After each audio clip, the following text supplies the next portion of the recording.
Assalamualaikum warahmatullahi wabarakatuh. Perkenalkan, nama saya Muhammad Riansyah dari Prodi Sistem Informasi dengan NPM 1970065161334. Di sini saya akan mempresentasikan UTS Metodologi Penelitian Ruang 1. Dosen pengampunya Pak Agung Triayudi, Eskom, Mkom. Lanjut aja. Di sini saya mengambil judul perancangan sistem web jual beli mobil dengan metode waterfall. Isinya tuh di sini ada di bab 1 itu ada pendahuluan, bab 2-nya studi literatur, bab 3-nya metode penelitian. Bab 1-nya pendahuluan. Di pendahuluan itu ada latar belakang yang isinya di era digital pada saat ini, teknologi menjadi salah satu alat dalam mempermudah manusia menjalankan kehidupannya. Selain itu, manusia akan lebih mudah dalam mengakses segala hal yang diinginkan. Menurut Miarso 2007, bahwa teknologi merupakan suatu bentuk proses yang meningkatkan nilai tambah. Proses yang berjalan tersebut dalam dapat menggunakan atau menghasilkan produk tertentu, di mana produk yang dihasilkan tidak terpisah dari produk lain yang telah ada. Lebih lanjut disebutkan pula bahwa teknologi merupakan suatu bagian dari sebuah integral yang terdapat di dalam suatu sistem tertentu. Oleh karena itu, dengan adanya teknologi pada saat ini akan lebih mempermudah para pelaku bisnis dalam memasarkan sebuah produknya melalui alat teknologi yang seperti internet, web, dan platform lainnya. Tujuannya agar konsumen bisa lebih tertarik untuk mengunjungi dan memanfaatkan platform tersebut secara terus-menerus. Saat ini banyak perusahaan yang menerapkan aplikasi berbasis web untuk menunjang penjualan produk-produk yang mereka tawarkan. Aplikasi sistem berbasis web digunakan karena masyarakat lebih terbiasa mengenal, dan aplikasi berbasis web pula dapat diisi dengan konten-konten menarik dan dapat disesuaikan dengan informasi yang diperlukan pengguna. Misalnya yang menarik saat ini untuk dibahas yaitu mengenai sistem jual beli kendaraan. Kendaraan bisa kita kategorikan sebagai alat kebutuhan penunjang untuk sebagai kalangan. Namun pengguna kendaraan sudah menjadi kebutuhan pokok sebagai alat yang lebih diminati untuk menjadi kendaraan pribadi dan umum. Lanjut, dengan ini peneliti melihat fenomena yang terjadi di lapangan bahwa banyak platform jual beli kendaraan yang belum mampu menarik kepercayaan konsumen dalam menjual kendaraannya di platform tersebut. Oleh sebab itu, permasalahan yang akan diangkat dari penelitian ini mengenai masih banyaknya platform yang yang masih mempersulit konsumennya dalam menjual kendaraannya. Ditambah lagi dengan regulasi dan tahap yang terlalu panjang dengan jangka waktu yang lama pula menyebabkan ketidaknyamanan para konsumen.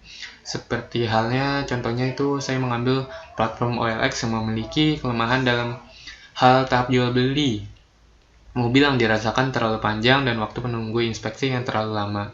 Dari semua hal yang dijabarkan peneliti di atas, terdapat permasalahan-permasalahan dalam platform jual beli mobil yang membuat peneliti mengangkat judul yaitu perancangan sistem web jual beli mobil dengan metode waterfall untuk memberikan hal yang berbeda dan mempermudah konsumen dalam menjual mobilnya.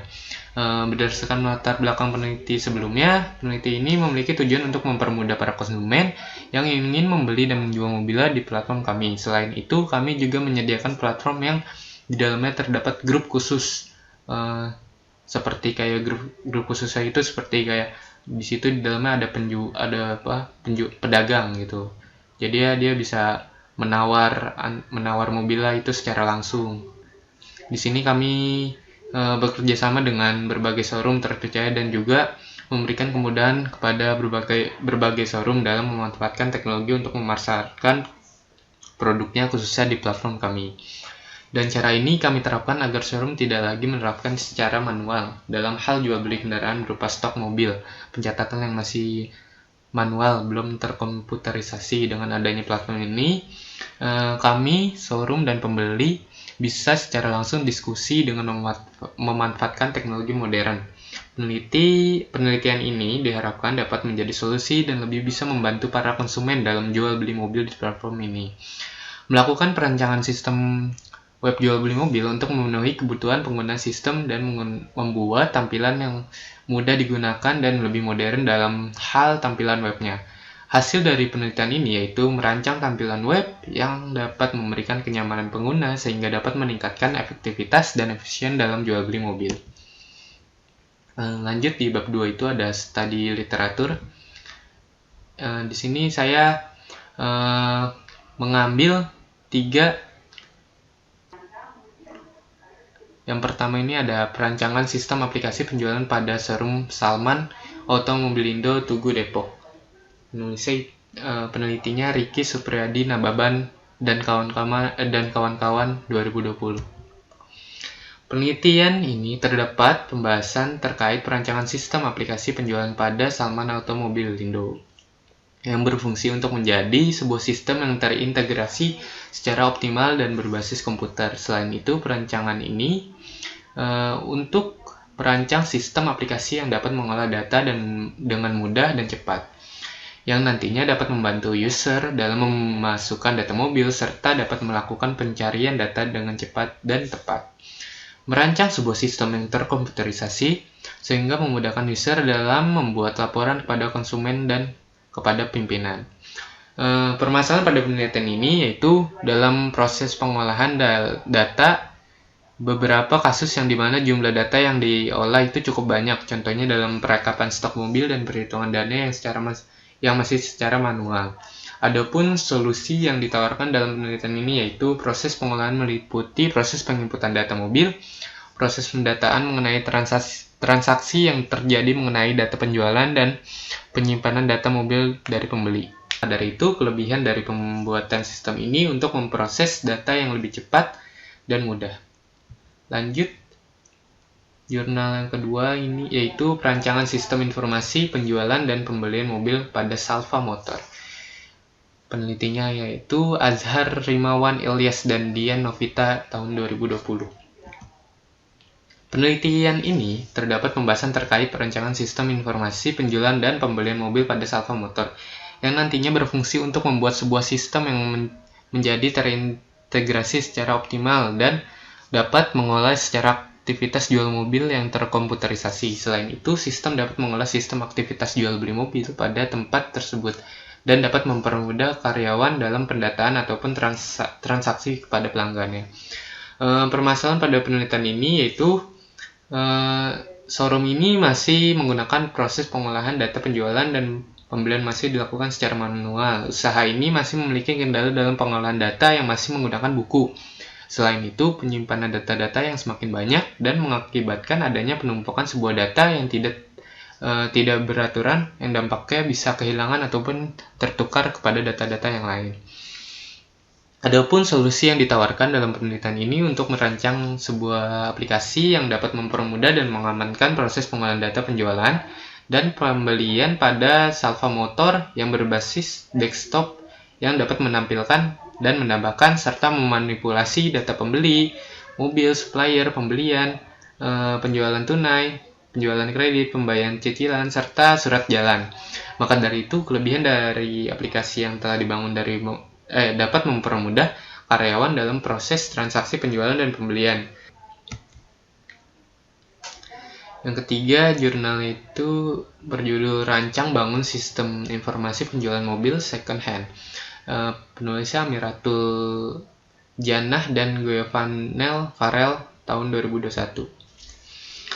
Penelitian terdapat pembahasan terkait rancangan bangun sistem informasi penjualan mobil second yang nantinya berfungsi untuk membuat sebuah sistem yang menjadi terintegrasi dan terkomputerisasi dan tidak adanya penumpukan data. Permasalahan pada penelitian ini yaitu pelanggan yang masih banyak datang dan memesan langsung ke showroom, dan ada juga yang masih memesan lewat chat. Selain itu, pembeli juga masih sulitnya dalam melakukan pencarian kendaraan yang ingin dibeli dan secara real time. Adapun solusi yang ditawarkan adalah dengan memperhatikan sistem yang dibuat seperti UI dan UX-nya, karena karena itu untuk membantu menarik konsumen. Kelebihan yang didapat bisa mengatasi permasalahan dan bisa menyajikan informasi lebih baik dan terkomputerisasi. Lanjut ke bab 3, yaitu metode penelitian.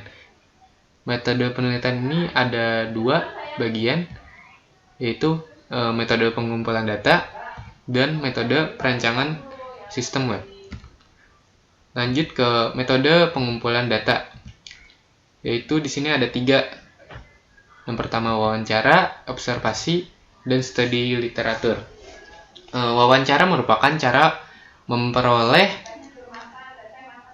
informasi dengan cara komunikasi 2 arah dengan narasumber. Wawancara sangat diperlukan untuk memperoleh informasi mengenai permasalahan dan kebutuhan apa saja yang diinginkan. Untuk narasumber, penulis melakukan wawancara kepada pemilik, showroom, dan konsumen yang ingin membeli mobil bekas. Observasi adalah teknik pengumpulan data yang dilakukan dengan cara pengamatan langsung ke lapangan terhadap objek yang ingin diteliti, yang tujuannya untuk mendapatkan data dan fakta-fakta. Penulis langsung turun ke lapangan untuk mengamati secara langsung untuk melihat kondisi dan bagaimana alur proses bisnis yang berjalan dan apa saja kekurangan yang ada. Studi literatur merupakan serangkaian kegiatan yang berkenaan dengan metode pengumpulan data, pustaka, membaca dan mencatat, serta mengolah bahan penelitian. Proses untuk mencari data penelitian terdahulu yang bersumber dari buku, jurnal, e-book, dan juga informasi seperti internet yang berkaitan dengan pokok permasalahan ini. Penulis mempelajari beberapa sumber, berbagai jurnal, buku, dan juga internet, dan nantinya dapat dijadikan bahan acuan penelitian. Lanjut ke metode metode perancangan sistem webnya. Di sini saya mengambil metode waterfall. Metode ini merupakan suatu model pengembangan secara sekuensial. Metode waterfall bersifat sistematis dan berurutan dalam membangun sebuah perangkat lunak. Proses pembuatan mengikuti alur dari mulai analisis, desain, implementasi, testing, dan maintenance. Model pengembangan waterfall memiliki beberapa kelebihan, antara lain itu dapat mudah dipahami dan dapat diterapkan dalam proses pengembangan perangkat lunak. Di sini ada analisis, yaitu mengumpulkan kebutuhan secara lengkap, kemudian dianalisis dan didefinisikan kebutuhan yang harus dipenuhi oleh program yang akan dibangun. Jadi nantinya itu peneliti harus menganalisis apa yang diperlukan oleh showroom dan penggunanya. Lanjut ke desain. Desain pengembangan akan menghasilkan sebuah sistem secara keseluruhan dan menentukan alur perangkat lunak hingga algoritma yang detail. Dalam tahap ini, peneliti harus mendesain apa yang diperlukan oleh penggunanya. Lanjut ke implementasi. Dilakukan pemrograman pembuatan software dipecah menjadi modul-modul kecil yang nantinya akan digabungkan dalam tahap selanjutnya. Dan di sini harus mendesain apa saja yang diperlukan. Lanjut ke testing. Tahap ini merupakan tahapan untuk mengetes sebuah sistem yang sudah dibuat dan diuji secara keseluruhan. Lanjut ke maintenance. Pada tahap ini adalah tahapan akhir pada metode waterfall. Perangkat yang sudah jadi nantinya akan dilakukan pemeliharaan dan termasuk pengembangan, memperbaiki jika ada kesalahan pada sistemnya. Di sini saya mengambil daftar pustakanya, ini ada 5. Ya, sekian dari presentasi saya. Kurang lebihnya mohon maaf. Wassalamualaikum warahmatullahi wabarakatuh.